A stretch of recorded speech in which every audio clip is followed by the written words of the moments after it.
You are over in the States at Stanford. Oh my goodness. Tell us all about what you've been up to. One of the exercises that we had to do was create an AI agent. And the AI agent's job was actually to run an interview with someone to find out their personality. There was very technical people on the course. There was the CTO of Coca-Cola and Samsung, and even the CEO of where I work, Datacom, was there as well. And the person who had the most successful kind of evals for the agent doing the best job of assessing someone's personality was not at all from a technical background. She was actually more a background in organizational psychology and I think marketing as well. AI is reshaping the world, and while the headlines swing between hype and fear, most women are asking just one question: what does this mean for me?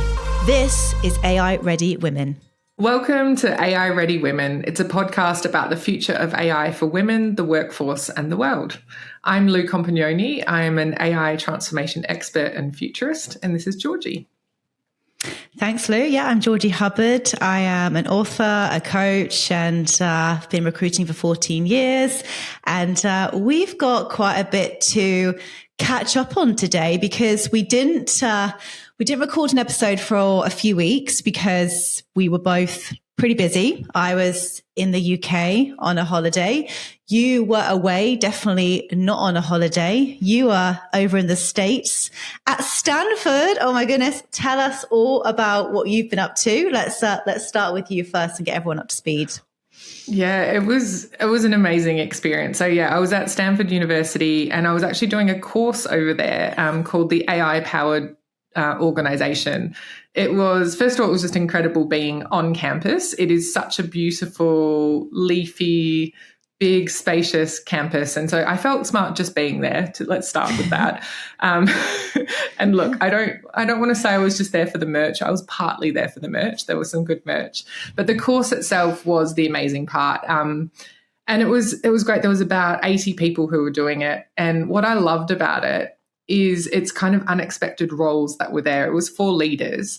And I would say the majority of leaders who were there were chief people officers, some chief finance officers, and then the minority of people were actually CTOs or CIOs. There was about 19 CEOs as well. And it was really great conversations with those people. But the best part really was the content itself. And my favorite part was the whole message was, this is about transformation. It's not about technology. So there was people from all different faculties who presented, from social sciences, humanities. It was run by Stanford Business School. So there was obviously people from the business school. And then there was a couple of people speaking from computer science. But the big message that I really loved was no one stood up and said, I know everything about AI. And actually, the main lecturer, who was fabulous, said, anyone who says that is full of shit because no one can know everything about AI. So all of them very confidently stood up and said, I'm speaking from this perspective and everything is changing so much that we can't know everything. And that was, for me personally, that was such a great learning, and realizing that the perspective that I speak from very much resonates more with humanities and social sciences, even though I obviously work in technology. And what was great was that was seen as something that is probably more needed than anything else right now. I love it. I love the fact that they're speaking more about transformation over technology, because I do think this is such a big barrier to women, especially. They hear the word AI and they think tech. And as we keep on saying over and over again, it isn't technology related. It is definitely a massive shift in the way we're going to be working, socializing, searching, marketing, and just going about our day-to-day life and work. So I love that it's talking to more of a transformation over technology. I think that's such an amazing message to get across to people. But what was it like meeting all these people who are similar in, I guess, similar roles to yourself? Like, was it just amazing being in that community of people who were interested in the same topic as you? And was there anything else that you can give us? Any other juice, any other behind the scenes that we should know? Yeah, I mean, they were incredibly intelligent people who were on the course, and so some of the most interesting conversations were just sort of all the debates in the class. Probably the thing that I loved the most is one of the exercises that we had to do was create an AI agent. And the AI agent's job was actually to run an interview with someone to find out their personality. It was to run a personality test. And so there was very technical people on the course. So there was a CTO of Coca-Cola and Samsung and, and even the CEO of where I work, Datacom, was there as well, who's also highly technical. And so all of them got really into it. They were super excited, super pumped that they're making an agent, and they set up all these, 20 agents to make the agent, and got very technical about it, created a harness and all this kind of stuff. But the whole point of the exercise wasn't necessarily to create the agent. It was actually, how do you frame the problem? And then how do you even test personality? It was more getting to the heart of the problem. And the person who actually had the most successful kind of evals for the agent doing the best job of assessing someone's personality was not at all from a technical background. So she was actually more a background in organizational psychology and I think marketing as well. But she spent probably most of the time thinking about the problem and how to frame it and then how to evaluate it. And it was just actually really good thinking. And then the actual technical part wasn't the hard bit. So that was a really good learning that really showed to me that in this place, in this fast-moving industry with AI, that there is a place, and the really well-designed technology isn't just from the people who can technically implement it the best. That was probably the biggest learning for me. I'm just trying to think about any. You wanted some tea. But probably the biggest thing, there's no tea. The only thing I would say I was just pleasantly surprised that it was people from different roles who are attending this course, and it was that their CEOs saw this as really important. So people from all around the world, the UK, the US, Brazil, lots of different European countries. And it felt very much like being in the future in some ways, because these organizations, I think, are quite ahead in the way that they're viewing AI. So they've already got a kind of AI leader, and now they're kind of going, how do we get people in these other C-suite roles to really think about what role they need to play in the organization, so how they manage change, how they promote adoption and so on. And it really felt like that's kind of what we're lacking a little bit over here. And I think we're in the early stages of thinking about AI leadership. Mm-hmm. Yeah, we certainly are. And it actually brings me quite nicely onto something I wanted to talk about today, was an article that I just read earlier. And it's like, here we go again. And I was reading it and I was going, we've been here before, please, not now. And just hearing what you just said then about the woman that won that challenge wasn't the most technical. It was the person that actually had a people operations background, psychology background. She understood the problem that she was trying to solve. She just didn't just jump in with the technology solution. So there's some new data that's just come out, and this was posted on LinkedIn today. And I was just sat there and I was just so disappointed, Lou, and it just makes me really sad and frustrated. But we'll come to some solutions and what we think is going on here. But the headline was that 13% of women, only 13% of women hold C-suite roles in AI. And this is data across 27 countries. This isn't just Australia or the US, UK. This is 27 countries. And then only 20% of roles, like head of AI roles, are female-led. So before we've even really begun on this new transformation wave, this new wave that we're going to be going about our business, going about our work, a massive society shift, there's already a gap.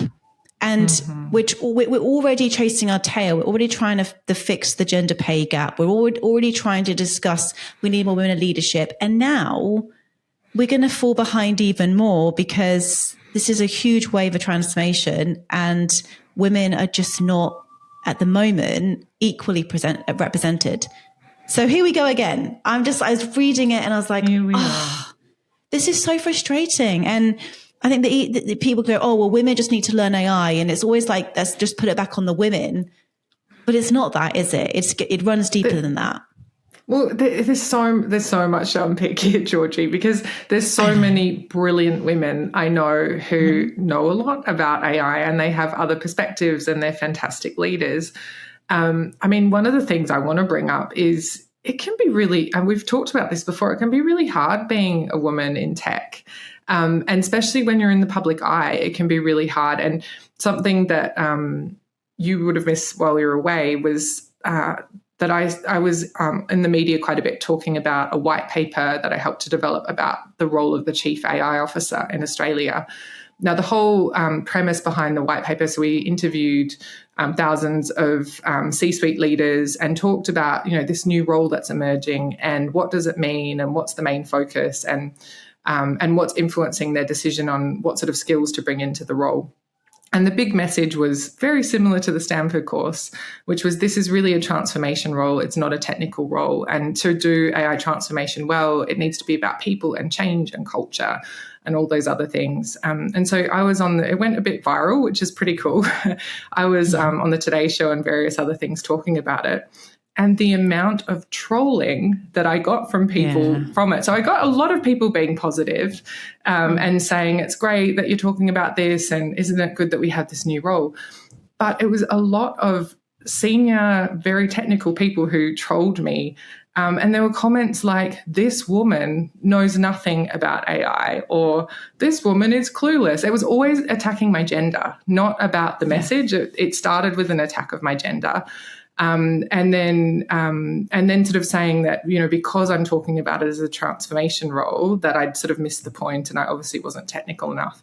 What was really nice was a man from the UK actually chimed in on the conversation and he said, I'm a qualified chief AI officer.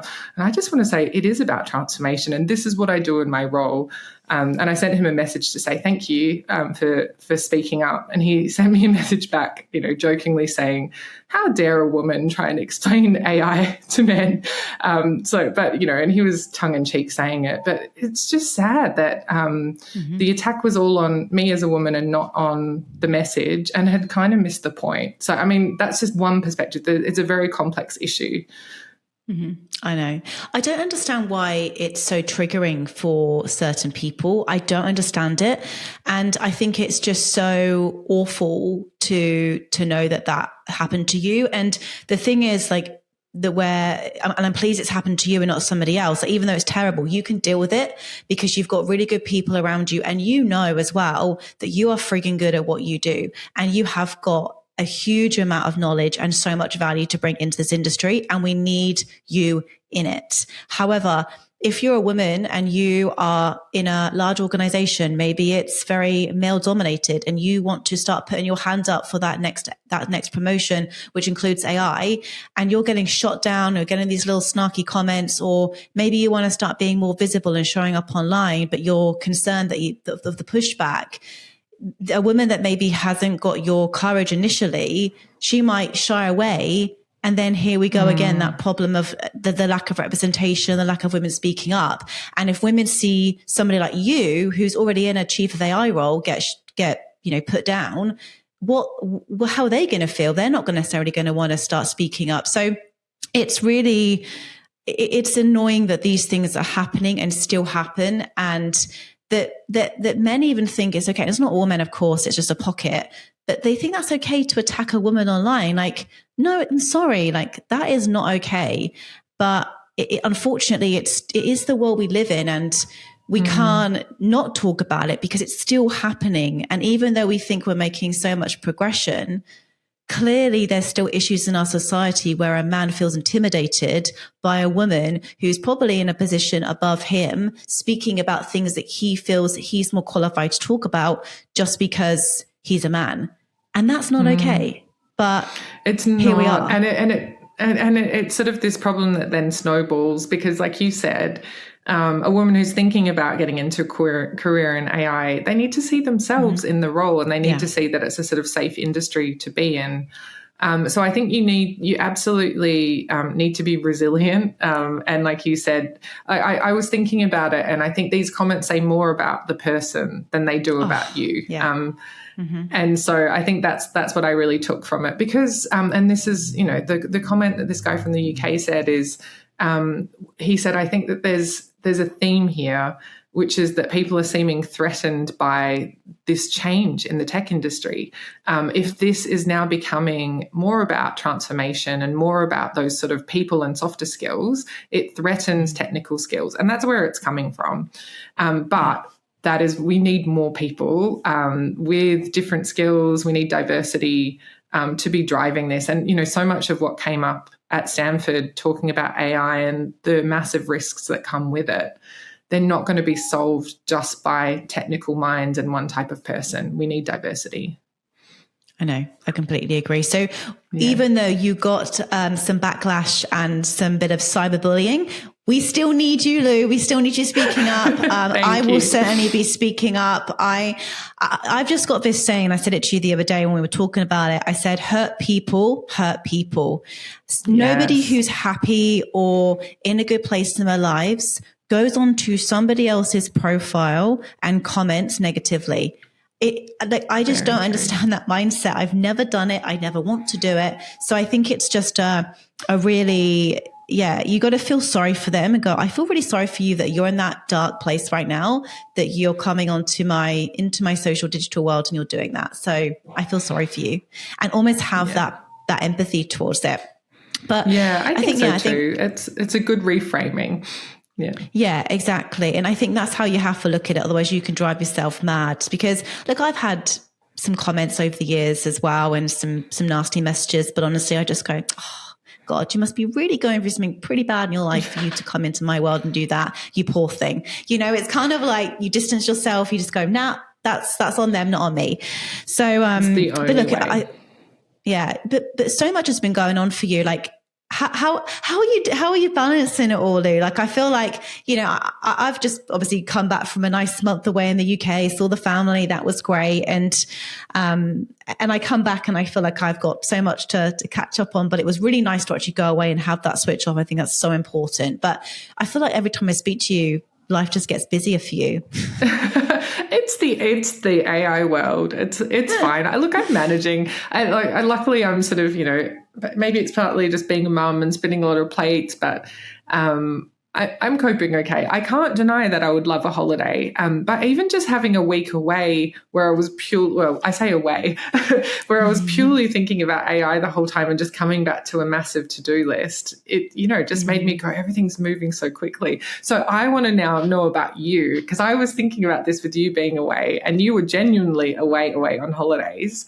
How was it? And like, what were your reflections while you're away? And I also just curious to know, did the AI conversation kind of change for you? Like when you came back, did you notice a difference or did you stay connected to it? So many questions in one. No, I know. No, it's good. It's good. So obviously Carl and I, my husband, he's also from the UK. We try and go back every couple of years to see family. And I think when you go back, when you live in Australia, you do realize that your parents are getting older, and that definitely does start to play on the mind. So I'm always trying to be as present as what I can be. But there was definitely some things that really I noticed while I was away. The first thing I noticed is that all of my family, who, you know, my mum's in her 60s, dad's in her 60s, my nan who's in her late 80s, all of them were using, to start with, AI.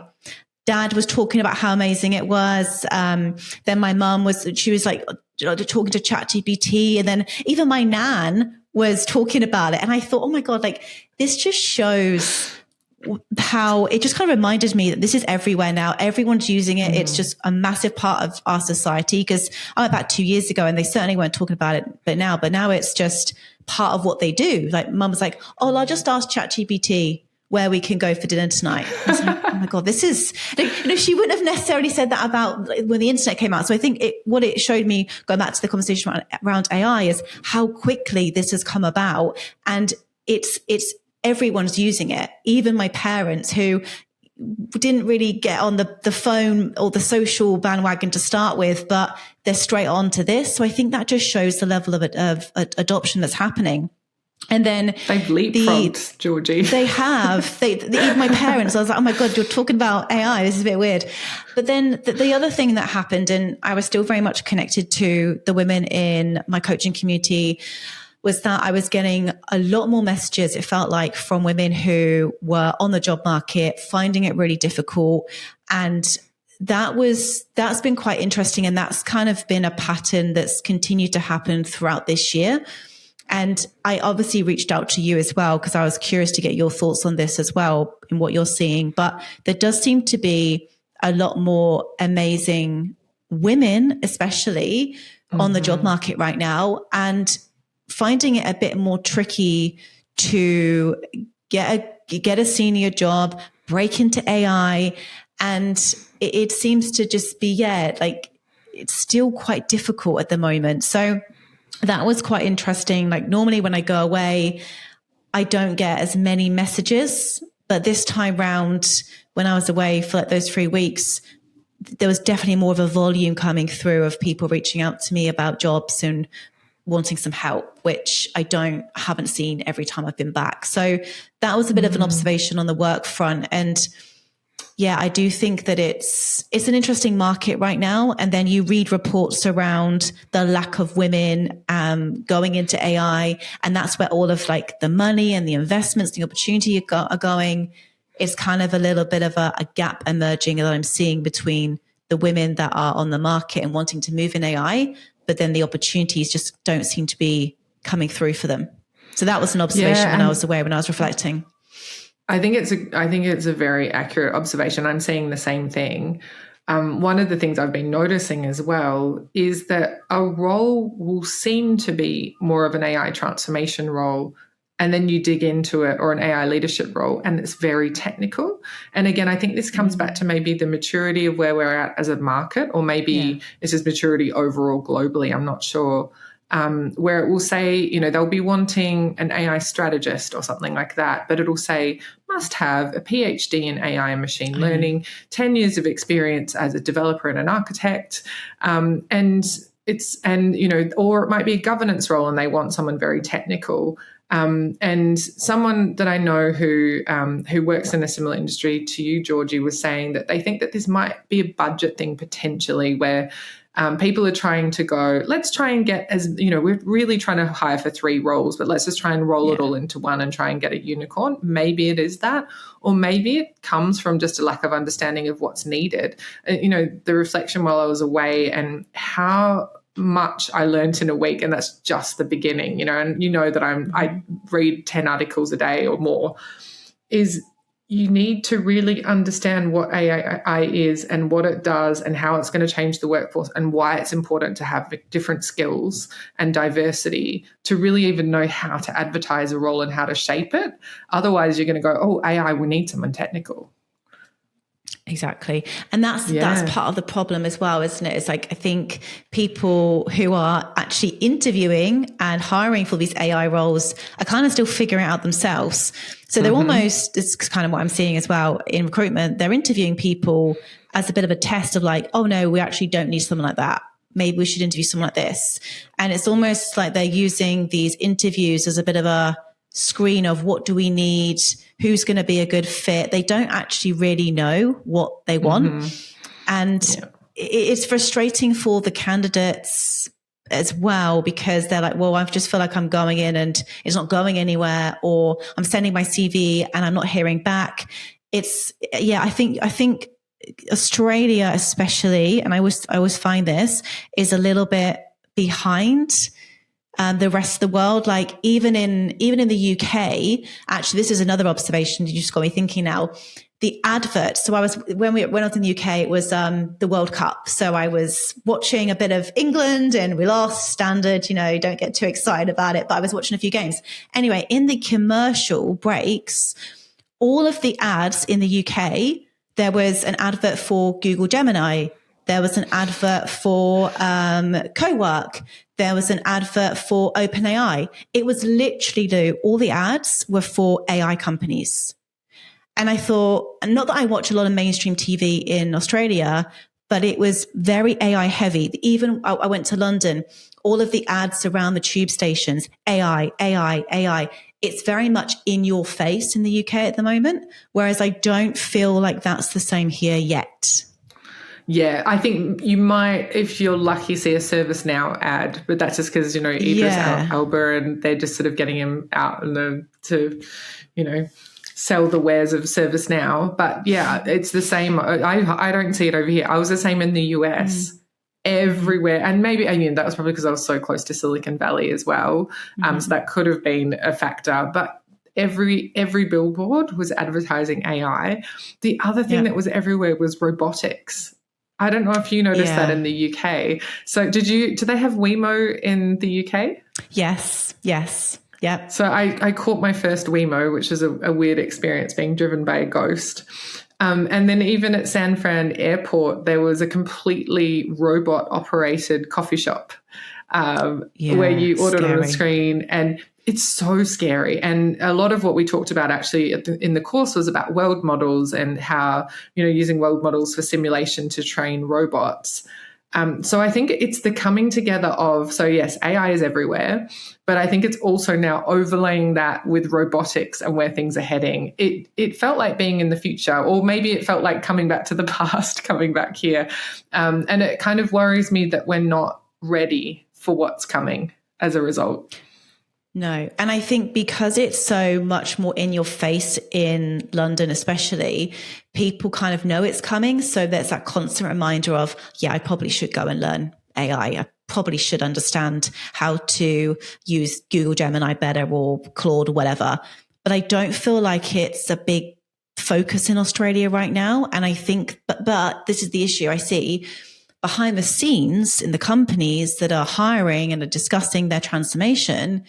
It is being discussed, but then in the marketplace, it's not as in your face. It doesn't seem to be as apparent on the billboards and the advertising. Whereas in the UK, it's very much in your face quite a lot.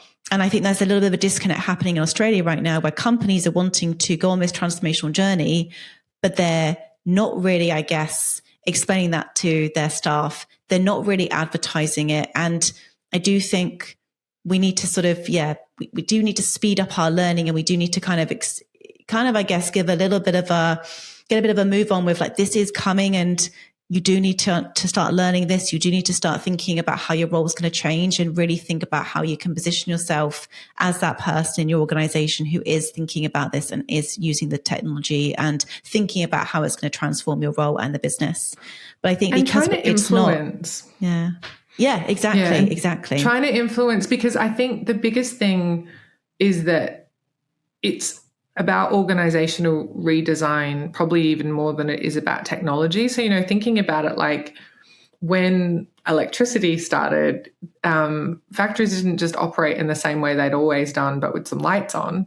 They had to refit out all of their factories so that they worked in a different way. And I think this is similar, but even more so, because it's, it has more of an impact on human roles.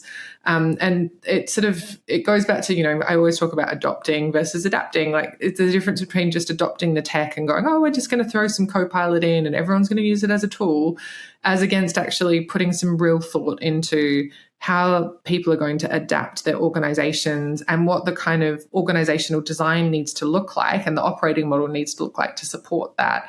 And therefore, what is the variety of roles that people need?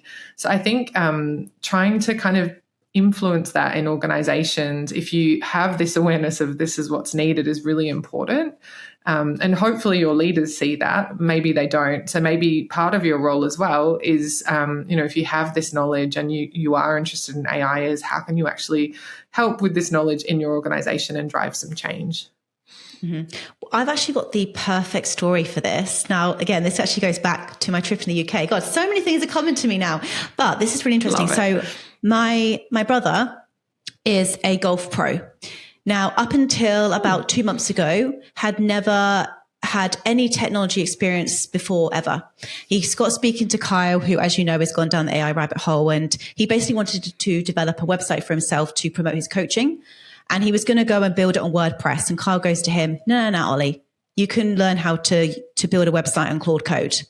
I'll sit with you for a couple of hours, but you'll pick it up. Anyway, when we're back in the UK, he literally within 3 hours built a website and pretty much got his first booking through his website when I was there. Right now, this is my brother who is zero technology. He's a golfer. He's a pro golfer.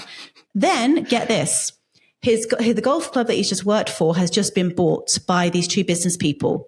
And I said to him, you know, being a big sister and thinking about positioning and influence and opportunity, I said, Ollie, there's an opportunity now. You've just learned how to build websites. They're going to want to come in and they're going to want to improve their technology. They're going to want to implement better systems. They're probably going to want a better website. Hey, how about you build them a brand new website? So do you know what he did? He literally 2 months ago, never ever touched AI, never wrote a line of code. He's built them a brand new website. He has started to implement all of the optimization, marketing.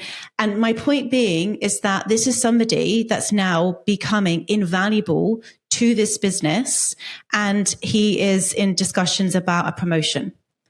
Now, this is a golfer, right? No technical experience. And I think it's a really important story because there will be women listening to this right now that maybe don't work for large organizations, or maybe they do, and they're just thinking, how could I really position myself, stand out, use this tech in a way that could really get me ahead, get me noticed, get me seen?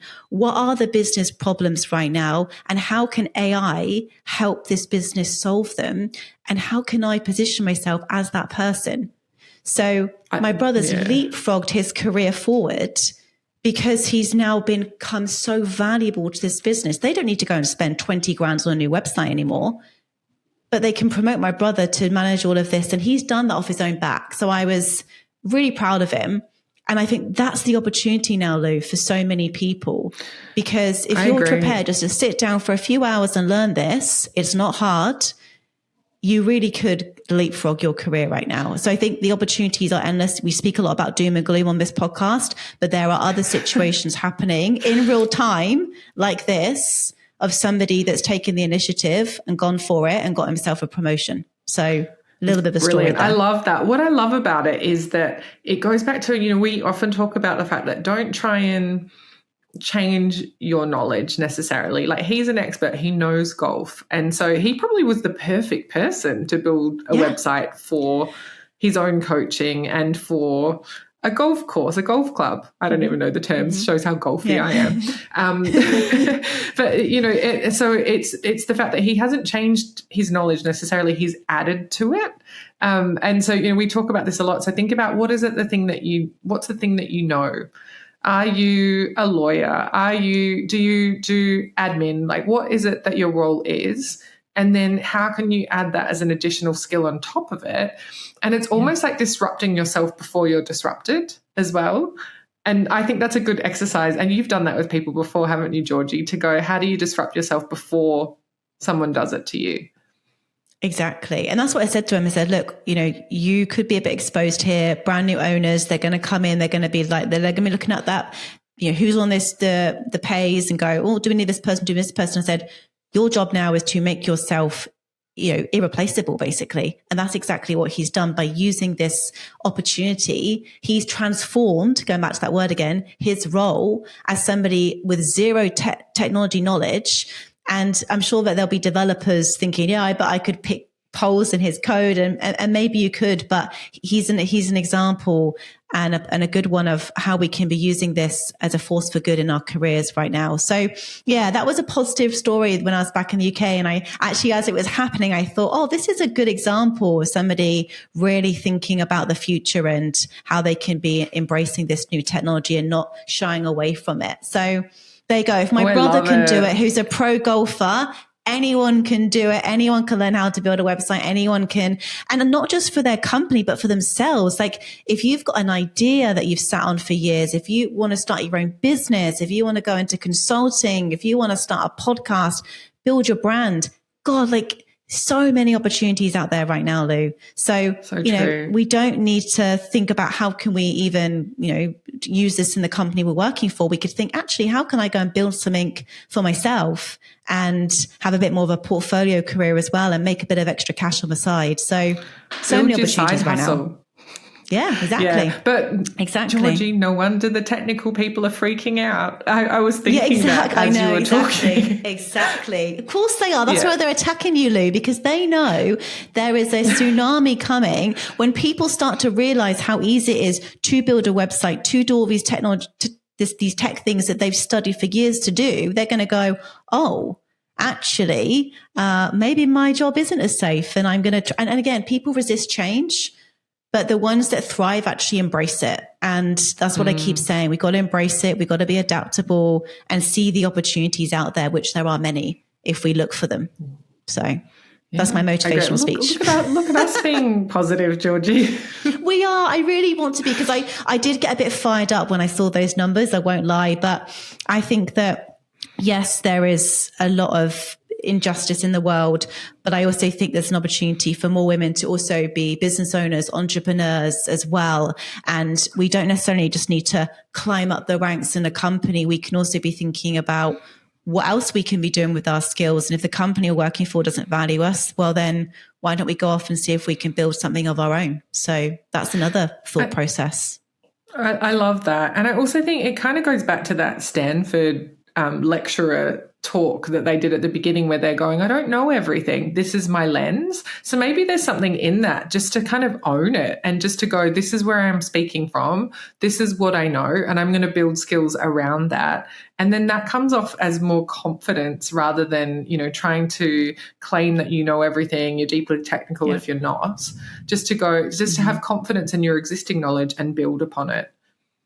Yeah, exactly. And look, I do think that we do need more female voices. We do need more women like yourself out there, Lou, speaking up. And we do need more businesses thinking about different pathways and a different vision of what a technical AI person actually looks like. I think there's still this ideal image in mind where it's got to be somebody, like you say, really technical, and it doesn't. And I think we need to move away from this traditional of, like you said earlier, 10 years in this, PhD in this, degree in this. It's like, no, actually, you don't need a degree to learn AI.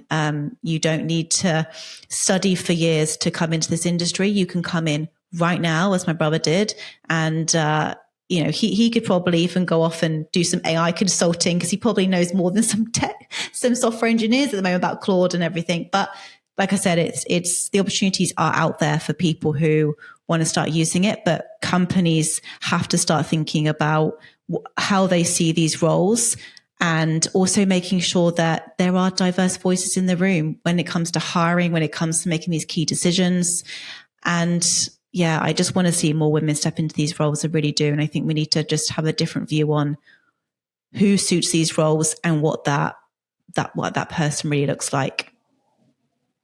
I feel like that's a really great place to stop, because it's a positive note to end on. I agree. I totally agree. Well, listen, it was so good doing this live catch up. We said it was going to be a bit more cruisy today and a bit more of like what's been going on in our lives and our own thoughts. So yeah, as always, love doing these conversations with you, Lou. And if you're a woman listening to this right now, reach out to us. If you got value from today's episode, please share it with another woman. And look, just don't get deflated with all of the news and the headlines. Surround yourself with amazing women. Just play around with the tools and just believe in yourself and back yourself, because you've got everything you need to succeed. Yeah, be confident in what you know and back yourself. I love that. Lou, pleasure as always. I'll speak to you again very soon.